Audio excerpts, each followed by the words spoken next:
আমি ছোটবেলা থেকে আব্বুর সাথে ঈদের নামাজ পড়তে যাই। এই ধারাবাহিকতা হয়তো কখনো মিস হয়নি।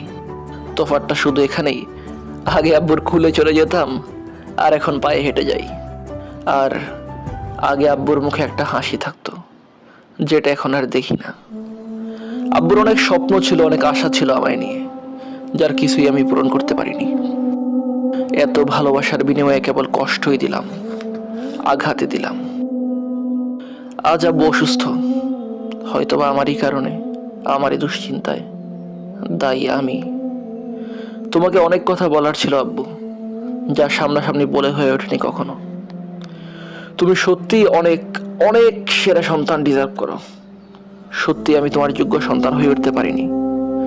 আমি বুঝি তোমার সহকর্মীরা নিজেদের সন্তানদেরকে নিয়ে গর্ব করে, তুমি পারো না। আমি সব বুঝি, কিন্তু কখনো যদি সুযোগ হয় তবে পরীক্ষা করে দেখো। কেউই তার বাবাকে এতটা ভালোবাসতে পারবে না যতটা এই কুলাঙ্গার সন্তানটা তোমায় ভালোবাসে।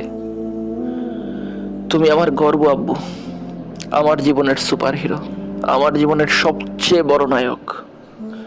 আর আমি তোমায় অনেক ভালোবাসি।